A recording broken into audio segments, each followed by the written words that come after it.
Charlie Melcher, founder of the Future of Storytelling. Welcome to the FoST podcast.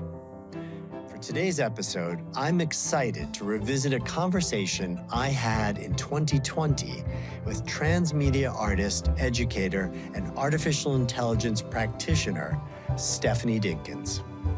The Yayoi Kusama Professor of Art at Stony Brook University, Stephanie has been recognized as one of Time Magazine's 100 most important people in AI and received the first ever LG Guggenheim Award for artists who are breaking new ground in technology-based art. Having begun her inquiry into AI in 2014, she was ahead of the curve in posing crucial human questions about this new technology. Who gets to create and train these large language models? And who gets to use them? How do we employ artificial intelligence in a way that promotes justice and diversity instead of bias? As AI becomes increasingly prevalent and ever more sophisticated, these questions and Stephanie's insights into the potential answers have become all the more relevant. I hope you find this conversation with Stephanie Dinkins as enlightening as I did.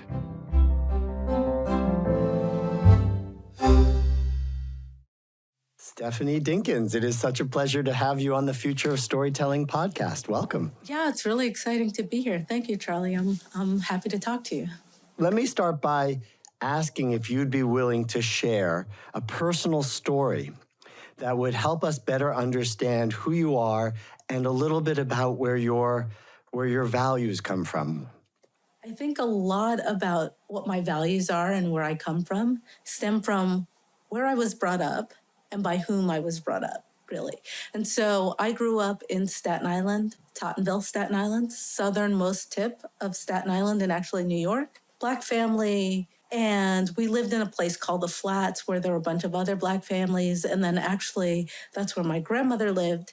And across the street, my father, mother, and brothers and I, up until a point, lived in a house that my grandmother and my family bought. So I was back and forth between these two spaces.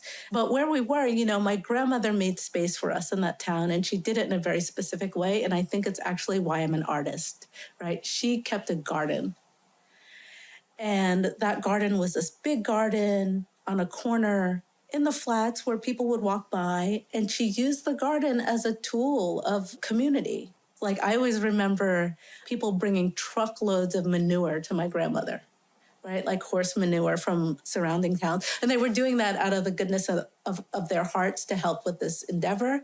And it was something she loved. That's really where my value system comes from. That's where my art ideals come from, this idea of trying to make space within other spaces and doing it through aesthetics and beauty and something I really care about. So how did your work as an artist then lead you into working with artificial intelligence and technology?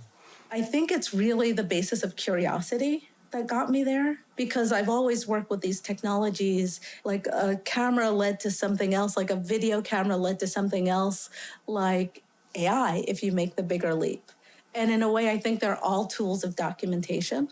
And then I happened to run into a robot online that just floored me. Wait. You ran into a robot online. Like most people aren't connecting with robots. So tell me about that. Well, I don't know why, but I've always liked robots, right? So I was in a class, really, I teach at Stony Brook University, and I was with my students and we were going to check out what Asimo was doing online. And Asimo is Honda's mobility robot, or was.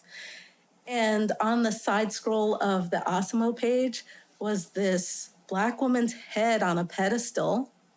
And it said, Bina 48, one of the world's most advanced social robots. There's no way you don't click that button. At least there's no way I don't click that button. So we clicked the button, and the more I read, the more I looked at this robot that looked kind of like me, right? There's a resemblance of me to this thing, and started thinking about Blackness in the space and a Black woman being the foremost example at the time of this kind of technology. I had to wonder, where is this coming from? That happened. Yeah. Right. Why does this exist? What the heck?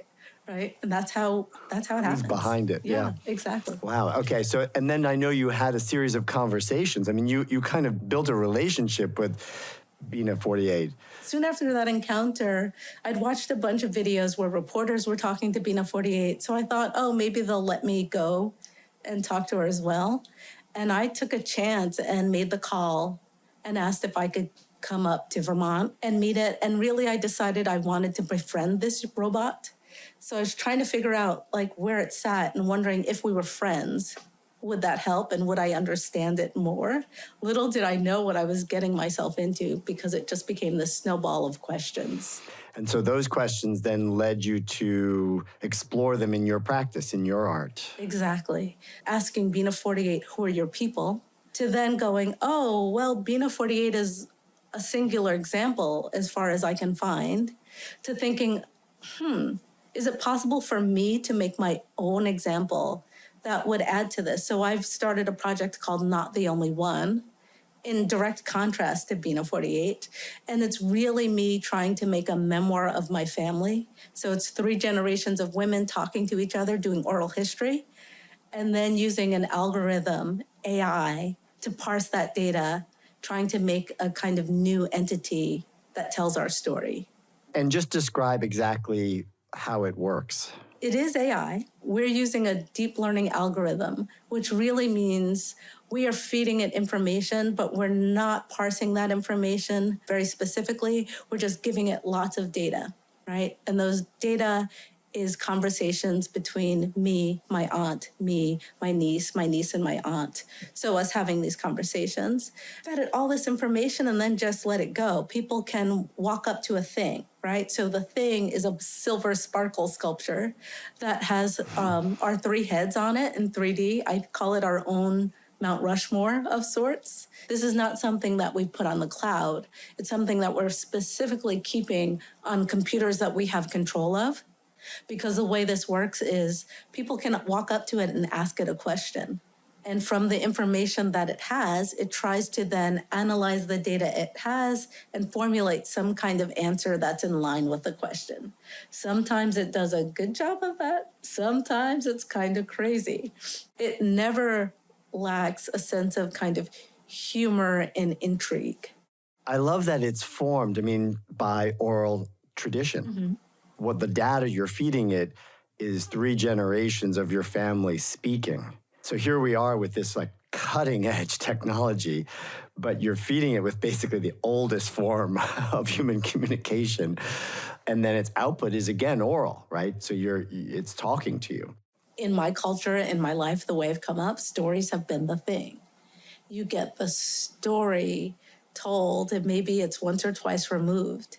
And so I wanted to make sure to keep that. And I'm trying to think about how culture and how very particular cultural stances can inform even bigger systems of AI, right? Because I feel there's lots of spaces and people and ways of being that are being left out of these systems. And I wonder, how do we start to make sure that the algorithmic systems that we're creating are imbued with a multiplicity of ways of being, of ways of parsing information and sharing information, so that that lineage of data and information is not lost. That's beautiful. Yeah. There's so many things that are being left out of AI right now. I know you've spoken about all sorts of bias that's in AI or perspectives that are not in AI. Can you expand a little bit on that? It's interesting to think about what's happening to us as a society, from small community to writ large countries to globally, right? Because we're starting to make these algorithmic systems, AI, that are running many systems that support us. And we don't quite understand what's going on in them. And they're primarily programmed by a small group of people, usually white men, that did not necessarily have the lens large enough to imbue these systems with information about other cultures and openness and ways of being. Because when we're using algorithmic systems, we're working with data, we're working with histories that are already really biased. Like if you look at America and an American history, the victor gets to tell the history. If we inform our systems with that kind of data and allow them to make decisions going forward, we're just embedding that data, unjust ways of being and dealing with each other into our future. And to me, that's untenable. And we need to start figuring out, well, how do we do that? Like, do we need to clean all the data? Do we need to look at how we're programming? Do we need to look at who's programming? Like, there's so many questions. And if we don't address that and deal with it, then we're going to automatically repeat it into the systems that help us move forward, or the tools like artificial intelligence. I'm just so fascinated by this as a topic because often I find myself in conversations, for example, with someone like Alex McDowell, who is a world builder, or Margaret Atwood, who writes dystopian fiction. And we end up having these conversations about the tool of story, or the use of storytelling to imagine positive futures, and to realize that we will not live those positive futures if we don't also address our rewriting of our past and our histories. Yeah. But then also, when necessary, having the blank space where a memory might have been that was too troublesome, that has such a grip on us that we can't move forward, is also part of that for me. This idea of, well, yeah, I want to change it. In order to be able to change it, I need to be able to escape it in some ways in order to go somewhere else. You talk about how AI is going to change the way we interact with the world. Certainly the way that most people discuss that is in terms of employment, that AI is going to take over certain types of tasks because it's so much more powerful and efficient. It's going to shift the nature of work for human beings. And I wonder if you have a sense of how you think we're going to evolve in terms of what we do with our time in relationship to the continued explosion of applications of AI. Yeah. Kind of feel that we're in a space where we're still in the midst of a revolution or evolution that feels manipulatable in terms of what we do with it. And so the question now is, how do we think about how we want to go forward, and how do we put that into the system? I always come back to, and this is the human question again, it's up to us. Are we going to care for ourselves in a way that allows the technology to be partners with us, as opposed to just pushing us to the side and, being extraneous operators? And that's the human, right, in that equation, as extraneous operator. So I find that to be a really difficult question, but I do think that the learning, the training, and flexibility is going to be key for most people. I'm so fascinated by your choice to use AI as a form of telling family history, telling stories. Most people would have thought of doing an oral history, or a documentary would have been maybe the most likely, or just writing down conversations. And yet here you are using something that really has barely been ever used, certainly for memoir. I've never heard of it used for memoir before. That's completely original. What are the benefits as a storyteller, as a creator, that you're finding using this as your medium for capturing a family history? What the benefits seem to be is discovery, and discovery of things that I don't know that I would have known or discovered without the technology. And it's saying things that I've never thought I would hear in relation to my family in some ways. So for example, one time we were setting up the piece in a gallery and talking around it. And so it spontaneously said, "I'm so sad," which shocked the heck out of me, because if you talk to my family, what we would say is, we're a loving, caring, happy family. The idea of sadness would not come into it. And so I had to stop and go, whoa, like, what is this thing doing? Where is it getting this information? How is it coming to this conclusion? It seems so far afield of who we are, or at least what our myth is. And so I went back and started looking at the stories that were being told. And it was at a time when we had given it primarily my aunt's stories. And my aunt's stories had a lot of information about when my mother died. And so there was a lot of sadness embedded in the stories, right? And sadness that we barely acknowledge as a family on certain levels. Right. But this thing doesn't know that, right? It's just like, I'm so sad. Right. Other things that I really love about it is to talk to this thing and hear not coherent answers yet. It's a 2 or 3 year old, but to hear family values and ethos coming out. Also fascinating because you see how this oral history, this oral tradition passes along a set of values, even to a machine that is just analyzing the data. It's also declared itself commander justice, which is interesting as well, given it a lot of information about social justice and fighting for social justice. And so when it declares like Commander Justice will and says something, you're just like, oh, okay. You go, girl. Exactly. Go for it. It's like, wow. So what are you seeing in artificial intelligence now that gives you some hope? I'm a techno-optimist, right? Like I see all the foibles that are possible with this technology. I see how it can be used against communities. I see how it can be used to track us, all the things.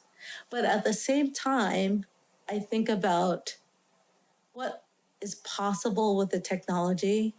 The idea that it creates a space where people can create jobs for themselves to make certain things, either in community, or for business. I'm starting to think a lot about what artificial intelligence might mean for governance or democracy and how we might use it to really start thinking about, well, how do we actually make government that's by the people for the people, right? Bottom up. Hypothetically, AI has the ability to allow us to take in many, many, many, many ideas and opinions of what should be, parse that information, and then act upon it. What comes to my mind just immediately is how do we make sure that there's unbiased data that's being fed into our systems? How do we get more people of color writing that code? I mean, I'm sure you're thinking a lot more about that and more actively involved, but it feels to me like it's urgent. Pushing people to think about those questions, I think, is a place where an artist can come in and do miraculous work. Right? Like we can push questions and ask questions that nobody else is doing. Like, how do we start to build databases that work better, are more open? Databases, you can go online, you can find databases for computer vision, for language, for many, many things. And what I inevitably find is I don't like the representations of Blackness and color that are in those databases, which always then comes back to the question of, are you going to have to build a database in order to do the work? I keep thinking about this discussion of data as if going back to your conversation about your grandmother and her garden, and that data is the rich soil from which we grow AI and grow other applications and systems. And if we don't have a biodiversity in the soil, if it's not nutritious and rich and representative of the broad culture and the humans that are in it, then we're going to grow something that's wrong. We're going to grow something that's unhealthy. I think that's an interesting metaphor, right? Because even the things we can't see, right? The things that we don't quite understand yet, which we tend to want to push aside. Like we can't simply push aside and say, well, that doesn't count. I think it's an apt metaphor also because if you think about how agriculture has evolved to be this monolithic crops and one kind of way of growing, and we have really kind of squeezed the biodiversity out of a lot of farming, just as we have sadly in a lot of culture, and we are all richer for in ways we can't see, in things you can't see the nutrients, the micronutrients in the soil, but over time it makes a real difference as you consume it in vegetables. And maybe that is a good metaphor for our racial, social justice issues right now, of how to help people think about why it's healthy for everyone to have greater richness in our culture. Yeah, I think that's a great metaphor, especially when you're talking, I'm going, oh, yes, and corporate ownership of Monsanto, yeah, exactly. Right. So like you get the whole and weed killers. Wait a minute, Roundup. And yeah, like the ecosystem, like we start to see something that's very much its own ecosystem that was doing really well. And if you treat it well and respect it, it works. But then we start working it and changing it to our desired or the desired outcome of power. And it shifts what it can do and who can even do with it. Right. And so, yeah, I think it's a really interesting way to think about how do we make healthy AI technological ecosystems that serve all of us. Like I'm thinking about what is it we can do right here, right now, and thinking a lot about what it means to think beyond the systemic barriers that we all know exist. Like we know, I understand that there are things that get in the way. Right? That there are systemic things trying to make problems. But I'm also thinking about, well, what is it I can do to go through that, get around that, whatever it takes to kind of circumvent the system that is holding one in place. And that brings me back to my grandmother, right? In lots of ways, because I grew up in a house that my grandmother talked somebody into letting us buy. I don't know how they did it. Because at the time, the ethos was not for a Black family to own a house in this area in that way, right? I grew up in this house, here we are. And there's something about massaging and not quite fully believing the stops placed in front of you so that you can do the things that you need to do. And so I'm trying to push this idea, like, how do we get done what we need to do? Stephanie, you are clearly a product of that home that your grandmother created for you, that garden, that house, that home. And I'm really excited to think about the home that you're enabling for next generations of people to be able to, of Black people, of women, of a multicultural future that will be at home in our country, in our world. I want to share that way of being with a lot of other folks. And so I'm hoping that we get to tell different kinds and very many different faceted stories of what Blackness and other experiences of color are in this country, right? Or in the world, actually. And share those widely so that we can work from a foundation that is real versus the kind of myth that sustains power. Well, you certainly helped to reemphasize that importance of telling stories, the importance of personal stories, family stories, and the role that they do play and that we need them to play to get us to see each other as human beings and the commonality. I lost my mom young.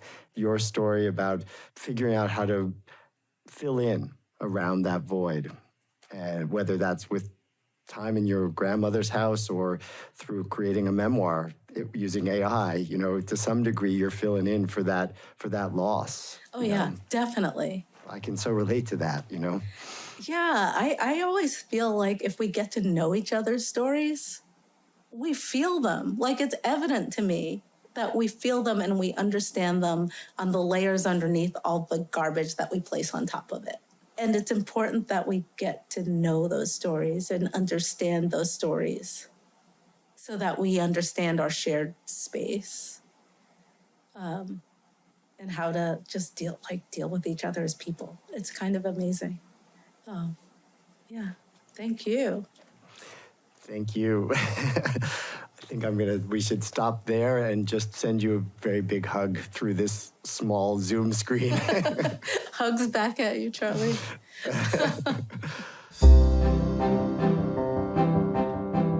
I'm Charlie Melcher, and this has been the Future of Storytelling podcast. Thank you for listening. At FoST, we're dedicated to staying up to date on the very latest storytelling technology, from artificial intelligence to augmented and virtual reality and beyond. You can subscribe to our free monthly newsletter, FoST and Thought, or learn more about our annual membership community, the FoST Explorers Club, by going to FoST.org. And if you enjoyed this show, please consider subscribing and leaving us a 5-star review wherever you get your podcasts. The FoST podcast is produced by Melcher Media in collaboration with our talented friends and production partners, Charts and Leisure. I hope to see you again soon for another deep dive into the world of storytelling. Until then, please be safe, stay strong, and story on.